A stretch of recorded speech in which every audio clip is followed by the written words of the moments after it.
पुजारी जी, आपका गरजते बादल चैनल में हार्दिक स्वागत है, अभिनंदन है। बिरला इंस्टीट्यूट के इस माँ सरस्वती के मंदिर की महिमा के बारे में आप हमें बताएं। ये मंदिर एक अद्भुत मंदिर है। इसकी शिल्प कला है वो बेजोड़ है। जो राजा महाराजाओं के टाइम में 8वीं शताब्दी से 12वीं शताब्दी तक जो मंदिर बने, उस हिसाब से ये मंदिर बना है। पत्थरों में पत्थर, इसकी जो नक्काशी है ना वो अद्भुत है। उस टाइम में न तो बिजली थी और न ऐसी मशीनें थी, ये सब हाथ की कारीगरी है। देश भर से बहुत सारे मंदिरों के नक्शे मंगवाए गए। ये खजुराहो के मंदिर की नकल पे मंदिर बना है। कुछ इसमें देलवाड़ा के जैन मंदिर से नकल ली गई है। कुछ एलिफेंटा की गुफाओं से भी इस मंदिर की नकल ली गई है। 1956 में ये मंदिर बनना स्टार्ट हुआ था। घनश्याम दास जी बिरला जी के पिताजी बलदेव दास जी बिरला ने ये इनका मंदिर स्टार्ट करवाया था। तो 1956 में इस मंदिर का टेंडर 25 लाख रुपए में दिया गया था। ये पूरा मंदिर 23 लाख रुपए में बन के तैयार हो गया था। ताजमहल में और इस मंदिर में सेम क्वालिटी का पत्थर लगा है। इस मंदिर में टोटल 920 मूर्तियाँ लगी हुई हैं। ये सफ़ेद मंदिर है, शांति का प्रतीक है, ज्ञान का प्रतीक है। तो इस मंदिर में देवताओं के साथ साथ में जिन महापुरुषों ने हमें विशेष ज्ञान दिया, चाहे वो राजनीति के क्षेत्र में है या विज्ञान के क्षेत्र में है या भक्ति के क्षेत्र में है, ऐसे महापुरुषों के चित्र भी इस मंदिर पे अंकित किए गए हैं। इस मंदिर की हाइट 109 फीट है। इस मंदिर को बनाने में 1000 लेबर लगी थी और 350 मिस्त्री लगे थे। इस मंदिर को 60 पिलरों पे खड़ा किया गया है। इसमें ईंट रोड़ी का इस्तेमाल नहीं हुआ है। इसमें पत्थर में पत्थर जोड़ करके, और ये जो अद्भुत शिल्प कला जो हमारी प्राचीन शिल्प कला है उसका बेजोड़ ये नमूना है। और ये मंदिर ताजमहल से भी सुंदर है मंदिर। ये मैंने ताजमहल भी देखा है जी। तो उससे भी सुंदर मंदिर है ये एक शिक्षा की नगरी है। इस मंदिर को एक रथ का आकार दिया गया है जिसमें सरस्वती माँ खड़ी होकर के शिक्षा का रथ चला रही है। तो मेरे हिसाब से लगभग विश्व की एकमात्र मूर्ति ये है जो सरस्वती माता की खड़ी मूर्ति है और खड़ी होकर के निरंतर इस शिक्षा की नगरी में शिक्षा का रथ चला रही हैं। ये मूर्ति 1959 में 4000 रुपये में कलकत्ता से बन के आई थी। इस मंदिर का टेंडर 25 लाख में दिया गया था। 23 लाख रुपए में ये मंदिर बन के तैयार हो गया था। 1956 में भारत के प्रथम उपराष्ट्रपति डॉक्टर राधाकृष्ण सर्वपल्ली ने इस मंदिर का शिलान्यास किया था। 6 फरवरी 1960 को मोरारजी देसाई ने उद्घाटन किया था। 4 साल में पूरा मंदिर बन के तैयार हो गया था। इसमें विशेष महापुरुषों के चित्र हैं जो बाहर की तरफ दीवारों पर लगाए गए हैं।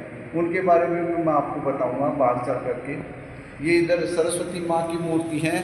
ये केवल एक पत्थर को तराश करके बनाई गई है। इसमें कहीं भी जॉइंट नहीं है। जॉइंट होने पर खंडित हो जाती है मूर्ति, उसकी पूजा नहीं होती है। जो इसकी जो कला है, नक्काशी है, वो बेहद अद्भुत है। उस समय में न तो बिजली थी न मशीनें थी और ये पूरी कारीगरी हाथ की है जी। ये जो पीछे मूर्तियाँ हैं दोनों साइड में, ये एलिफेंटा की गुफाओं से ली गई है जी। इसमें 268 कीचक है जो ये उल्टा करके खंभे के नीचे दबाया गया है। ये इनकी संख्या 268 है। इस साइड में बच्चों के लिए उस समय के कुछ देवताओं के चित्र, कुछ ट्रांसपोर्टेशन जो हमारा था वो भी है। ये बच्चों के लिए, छोटे बच्चों के लिए हाथी घोड़ा, इधर हनुमान जी, शिव परिवार, इधर सरस्वती माँ, इस साइड में गणेश जी, उनके ऊपर नरसिंह भगवान, सभी देवताओं की प्रतिमा। सभी देवता के। कुछ इसमें नर्तकियाँ हैं।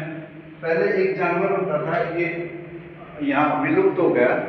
जो देलवाड़ा के जैन मंदिर नहीं, इसमें खजुराहो के मंदिर में जो मंदिर बना है वो लाल पत्थर में है, ये सफ़ेद पत्थर में है। तो ये जानवर है जिसका शरीर तो घोड़े की तरह है और मुख और पंख है ना वो शेर की तरह है। ये भारत में विलुप्त हो गया, अब नहीं है। उस समय किसी समय में था ये, तो उसमें वो भी दिया गया है। कुछ नर्तकियों के भी चित्र इसमें दिखाए गए हैं, कुछ द्वारपालों के चित्र इसमें दिखाए गए हैं। इस साइड में सरस्वती माँ बैठी हुई है, इनके ऊपर वराह अवतार का दृश्य दिखलाया गया है। इस साइड में कुछ नर्तकियों के चित्र हैं। कितना भव्य मंदिर बनाया गया है। नीचे बच्चों के लिए उस समय में जो हमारा ट्रांसपोर्टेशन था, उड़ते विमानों की कल्पना की गई, तो वो विमान दिखाया गया है। यहाँ ट्रक भी दिखाया गया है। कुछ पालकियाँ भी दिखाई गई हैं। यहाँ पे पालकी में पहले ले जाते थे। ये मत्स्य अवतार है, ये बच्चों को समझाने के लिए, बच्चों के लिए है इसमें। मतलब ज्ञानवर्धक चीज़ें भी बच्चों की उसके लिए भी हैं। और इस साइड में महिषासुर मर्दिनी, जो कि एक बहुत अद्भुत चित्र है। ये एक ही पत्थर को तराश करके बनाया गया है, इसमें कहीं भी कोई जोइंट नहीं है। जब महिषासुर मर्दिनी है तो इस साइड में भैरव जी हैं और भैरव जी है, इस साइड में भैरव जी है, दोनों साइड में है। इधर ये अंजनी माता है। ऐसे बहुत सारे इसमें चित्र हैं। साथियों, ये था भव्य मंदिर माँ सरस्वती का, और पुजारी जी ने बहुत अच्छे तरीके से इस मंदिर की महिमाओं का गुणगान किया और सारी चीज़ें जो है बहुत एक के बाद एक चीज़ें बताई। साथियों, और भी जानना चाहेंगे, पुजारी जी ने खुद ने बताया। यहाँ देखिए सबसे ऊपर जो ये दिखाया गया है, ये देलवाड़ा के जैन मंदिर से लिया गया है। जो इसकी कलाकारी है वो बहुत अद्भुत और अनोखी है। जो पत्थरों के ऊपर नक्काशी की गई है वो बहुत ही अद्भुत है। इससे भी तीनों जो ऊपर ये बनाई गई गुंबदें हैं तो उनमें इस मंदिर का नाम शारदा पीठ रखा गया है। संत विनोबा भावे भी आए थे, उस समय उन्होंने इस मंदिर का नाम शारदा पीठ रखा। इस साइड में आप आगे देखेंगे तो ये भी एक अद्भुत ऊपर से जो कला करती है, इसकी जो पत्थरों की शिल्प कला है, नक्काशी है, वो बेहद अद्भुत है, बहुत ही बारीक की गई है। ये जो सामने इसमें 70 मूर्तियाँ बैठी हुई हैं छोटी छोटी। इसमें तोरण द्वार में आप देखेंगे ये उस समय की बहुत ही अद्भुत कलाकृति है। ये इसमें कितनी मेहनत की होगी, बारीक काम किया गया है इसमें। बिल्कुल देखने में भी ऐसे लग रहा है कि चारों कितनी मूर्तियां बताई पुजारी जी? 920 मूर्तियाँ हैं। इस तोरण में 70 मूर्तियाँ बैठी हुई हैं। ये है माँ सरस्वती का भव्य मंदिर और गगनचुंबी मंदिर है। ख्याति कितनी है, ये तो दूर दराज से आते हैं। आपने देखा कि सर्वपल्ली राधाकृष्णन ने इस मंदिर का उद्घाटन किया था, शिलान्यास किया था। उद्घाटन मुरारजी देसाई ने किया था। मुरारजी देसाई ने इनका उद्घाटन किया था। देखो कितनी बड़ी चीज़ें हो। आज पुजारी जी का भी हमें अच्छा साथ मिला, और भी जानना चाहेंगे इस मंदिर के बारे में। आइए साथियों, ये है देखो भव्यता, चारों तरफ गगनचुंबी और सफ़ेद संगमरमर से बना हुआ। और बताया पुजारी जी ने कि रथ पर सवार है माँ सरस्वती की प्रतिमा, केवल खड़े की प्रतिमा केवल यही है, बाकी नहीं है। आइए साथियों, और जानना चाहेंगे पुजारी जी से। पुजारी जी, थोड़ा सा निवेदन रहेगा आपसे, थोड़ा आगे आ जाएंगे तो। सबसे पहले इसमें रामायण से लिया गया दृश्य, जिसमें राम लक्ष्मण सीता खड़े हैं और केवट उनके पैर धो रही हैं।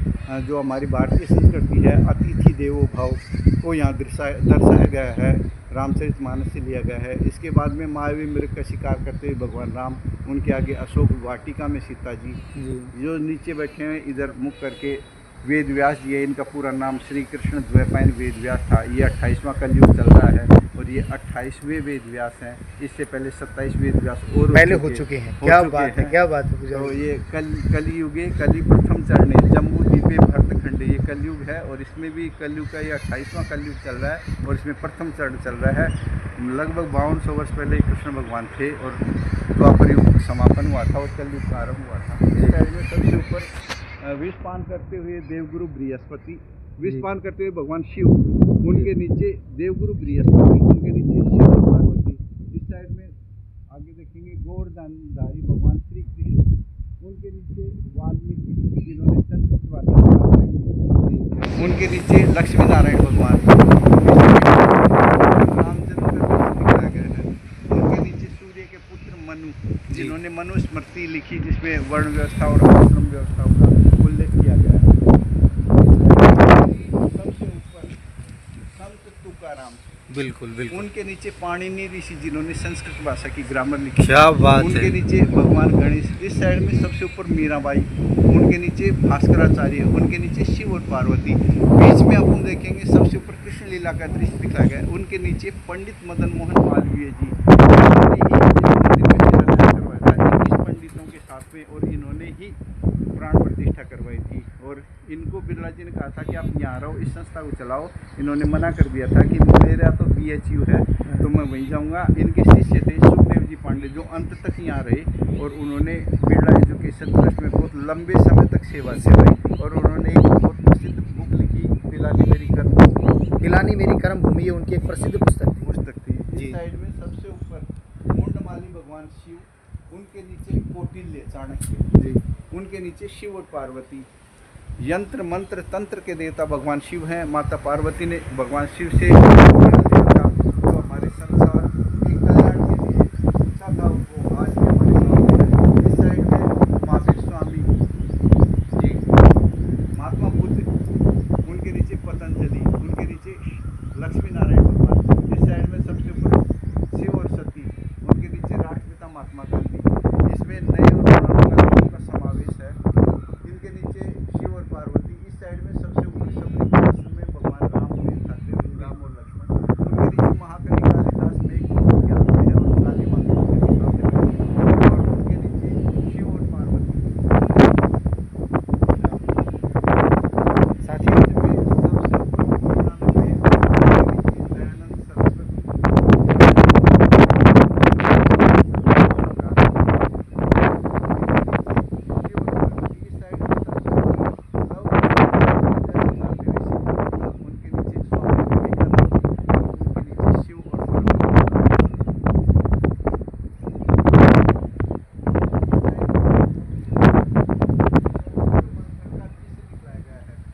जिसमें 14 रत्न निकलते हुए दिखलाए गए हैं। कालिदास जी ने इन 14 रत्नों के नाम एक श्लोक के माध्यम से लिया गया है, बताया गया है। तो वो मैं श्लोक आपको बोल करके सुनाता हूँ। लक्ष्मी कौस्तुभमालिनी रातक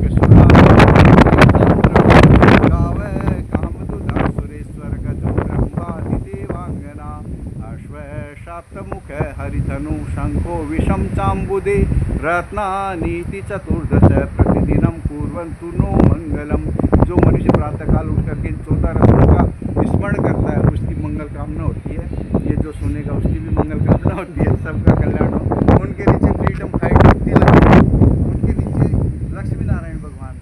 इस साइड में ऊपर उधर सीता माता लव कुश को धनुर्विद्या सिखाते हुए, इधर शकुंतला राजा दुष्यंत की पत्नी कण्व ऋषि के आश्रम में अपने पुत्र को, जिन्होंने राजनीति अस्त्र शस्त्र विद्या आदि का ज्ञान दिया, शेर के दांत गिनते हुए दृश्य में दिखलाया गया है। उनके नीचे रामानुजम गणितज्ञ मैथमेटिशियन, उनके नीचे शिव और पार्वती।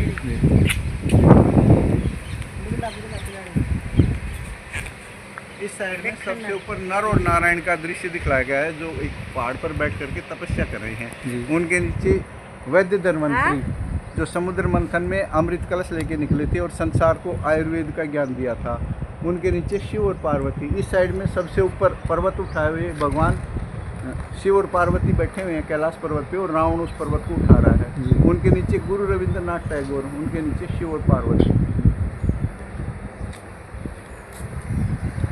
ये हमारे भव्य मंदिर की जो झांकी के साथ साथ मैं कहूँगा कि आज पुजारी सबसे ऊपर शेष साई भगवान विष्णु, शेष साई यहाँ पर लेटे हुए हैं और उनकी नाभि कमल से ब्रह्मा जी निकले हुए हैं, वो ऐसा दृश्य दिखाया गया है। उनके नीचे प्रोफेसर आर्किमिडीज, उनके नीचे ईशा मसीह। इस साइड में ऊपर भगवान नटराज, उनके नीचे मैडम क्यूरी और उनके नीचे महिषासुरमर्दिनी। मैडम क्यूरी को 2 बार नोबेल प्राइज़ मिला, इनके हस्बैंड को मिला।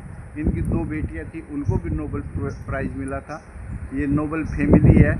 इनको एक बार 93 में कब्र से निकाल करके और दोबारा मतलब इनको दिया गया था नोबेल प्राइज़, तो इनको दफनाने के बाद में दोबारा निकाला गया था। क्या बात, हिटलर को, चार्ली चैपल को और मैडम क्यूरी को दफनाने के बाद में दोबारा निकाला, पुरस्कार देने के लिए निकाला गया था। हाँ, हिटलर को तो उनका जन्म स्थान ये नहीं है, वो है, इसलिए उसको निकाला गया था, वहाँ से निकाल करके दूसरी जगह। साथियों, पुजारी जी के साथ साथ भारतीय सभ्यता संस्कृति के पूर्ण रूप से पोषक के रूप में पुजारी जी आगे और थोड़ा पुजारी जी इस विस्तार साइड से। में सबसे ऊपर गजेंद्र मोक्ष का दृश्य दिखलाया गया है।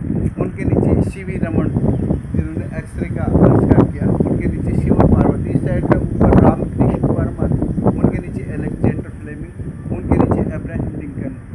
बीच में सबसे ऊपर भगवान विष्णु, उनके नीचे थॉमस एडिसन, उनके नीचे लेनिन। और ये मूर्ति 2004 में लगी थी, सबसे लास्ट में।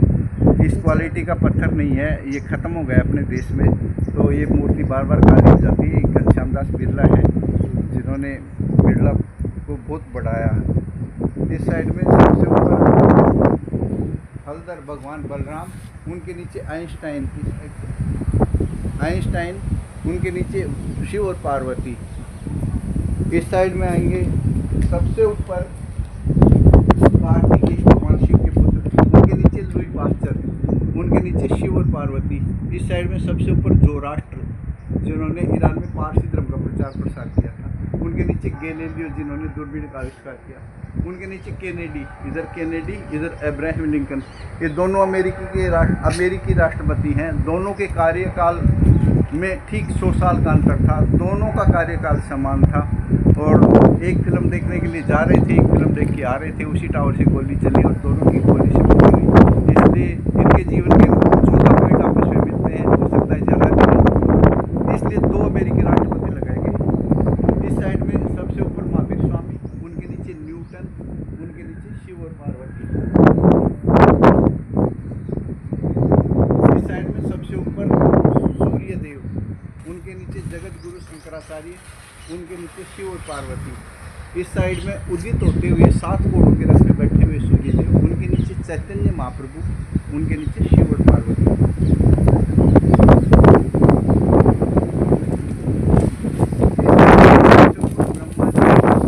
उनके नीचे तुलसीदास जी, उधर वाल्मीकि जी थे, इस साइड में तुलसीदास जी, उनके नीचे वामन भगवान। ये साइड में जो बैठे हैं ये संत रामानुजम है। इस साइड में सबसे ऊपर रथ का पहिया उठावे भगवान श्री कृष्ण, उनके आगे कृष्ण लीला का दृश्य और अंत में भगवान श्री कृष्ण अर्जुन को गीता का उपदेश देते हुए। ऐसे रामायण से आरंभ हुआ और महाभारत खत्म हुआ। ऐसे इसमें आधुनिक और देश विदेश के जितने भी शिक्षाविद थे, जो बड़े प्रकांड पंडित थे, सभी को अच्छे पंडित और अच्छे इंजीनियरों का इसमें दिमाग लगा। पूरा वास्तुशास्त्र के अनुसार ये मंदिर बना है। कोई भी मंदिर की गुंबज के बीच में, कोई भी मंदिर होता है उसकी गुंबज के बीच में एक शेर होता है जी। तो वो शेर यहाँ भी बना हुआ है। आप जैसे जगन्नाथपुरी जाएंगे तो वहाँ भी जो प्राचीन मंदिर है उसमें देखेंगे तो चारों तरफ में शेर बने हुए, जिसके पंजे के नीचे हाथी को दबाया गया है। ऐसे कोणार्क का सूर्यदेव मंदिर है, उसके आगे आप देखेंगे तो भी शेर के पंजे के नीचे आपको हाथी देखेंगे। ये वास्तु के हिसाब से बहुत ज़रूरी है। इसमें दिखाया गया है कि जो शक्ति है ना वो लक्ष्मी के ऊपर भारी पड़ती है। लक्ष्मी है वो हाथी है जो लक्ष्मी का प्रतीक है, और शेर है वो शक्ति का प्रतीक है। ये यहाँ पे दिखाया गया है। इस मंदिर में जो कलश रखे गए हैं इन पर उस समय 56 सोने का वर्क किया गया है, जो आज भी चमचमा रहे हैं। बाकी पीतल पे तो कलर चेंज हो जाता है हवा और पानी से। इस साइड में ये जीत पिता है,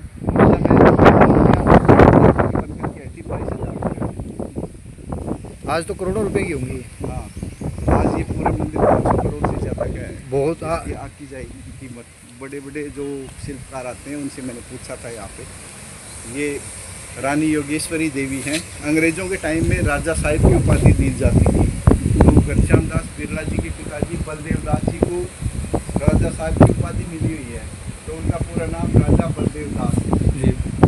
और ये रानी योगेश्वरी देवी, उस समय में इनकी हाइट काफ़ी लंबी थी। आप देखेंगे इनकी मूर्तियाँ, तो अब तो हाइट कम हो गई है, इसलिए 100-125 साल में आदमी की हाइट में काफ़ी फर्क पड़ गया। इस साइड में आप देखेंगे वो सामने ये एक ही शिला को तराश करके 2 हाथी बनाए गए हैं। उस समय में जब 1956 में हमारा मंदिर का जो ठेका दिया गया था थिएटर, तो उस समय में 16 आने का 1 रुपये होता था, 64 पैसे का जी। और 56 में हमारी करेंसी चेंज हो गई थी, उसमें 1 रुपये में 100 पैसे कर दिए गए थे। तो ये जो हाथी है इनका वजन, पत्थरों का वजन सब मण वगैरह में लिखा हुआ है। ये 220 मण का है, यानी कि लगभग 9 टन का एक हाथी है, 90 क्विंटल का। 90 क्विंटल। ये जयपुर से बने थे और रेल के द्वारा चिड़ावा तक आए थे, और चिड़ावा से पिलानी तक ये बैलगाड़ियों में आए थे। बड़े भारी रस्सों से इनको खींच करके और यहाँ रखा गया है। इसमें कोई भी फर्क नहीं, और दोनों मार्बल के आपके। पुजारी जी, हमारे लिए बड़े सौभाग्य की बात है कि आज हम माँ सरस्वती के इस भव्य मंदिर में पहुँचे। आपका आशीर्वाद हमें मिला। हमारे दर्शकों को आपने पूरे मंदिर के बारे में इतना विस्तार से, इतनी गहराई से बताया, उसके लिए चैनल आपका बहुत बहुत आभारी है। लक्ष्मी के तो सब उपासक हैं, सरस्वती के उपासक कम मिलते हैं, इसलिए सरस्वती माता के मंदिर भी कम बनते हैं। ये दूर दूर से लोग यहाँ आते हैं। सरस्वती माता का जो जन्म हुआ था वो बसंत पंचमी के दिन हुआ था। माता का वार है वो गुरुवार है, तिथि है वो पंचमी है। नवरात्र में भी सरस्वती माता की विशेष पूजा की जाती है जो सप्तमी से एकादशी तक की जाती है, और दशहरे के दिन भी सरस्वती माता की विशेष पूजा की जाती है। शस्त्रों की भी पूजा और शास्त्रों की भी पूजा होती है, और यहाँ बहुत दूर दूर से लोग आते हैं अपनी मनोकामनाएं लेकर के, और क्योंकि आसपास में कोई सरस्वती माता का मंदिर है नहीं तो पुजारी जी, लोग काफ़ी आते हैं। एक चीज़ मैं पूछना चाहूँगा, क्योंकि हम खुद भी शिक्षा जगत से जुड़े हुए हैं, आप सरस्वती माता के मंदिर में आपको एक बहुत बड़े पुजारी जी हैं। मैं विद्यार्थियों के लिए आपसे पूछना चाहूँगा कि विद्यार्थियों को सरस्वती के लिए क्या करना चाहिए, एक शब्द में बता दें। एक छोटा सा मंत्र है, ओम वद वद वाग वाजिनी स्वाहा। मैं आपको ये लिख के भी दे दूंगा, और सरस्वती चालीसा भी आपको दूंगा। बाज़ार में आपको सरस्वती चालीसा नहीं मिलेगी, हनुमान चालीसा और दुर्गा चालीसा मिल जाएंगी। तो ये जो विद्यार्थी हैं पढ़ते हैं उनको सरस्वती माता की एक माला 108 बार जप अवश्य करवाएं, इससे काफ़ी फ़र्क पड़ता है। मैंने हज़ारों बच्चों के ऊपर इसका एक्सपेरिमेंट किया और इससे काफ़ी लाभ हुआ उनको। एक नहीं, हज़ारों बच्चों पे किया है मैंने। हज़ारों बच्चों को यहाँ पिछले 18 साल से मैं यहाँ सेवा में हूँ, और मैंने बहुत बच्चों को ये मंत्र दिया है, उससे उन्होंने बहुत लाभ प्राप्त किया। बहुत बहुत धन्यवाद आपका, थैंक यू।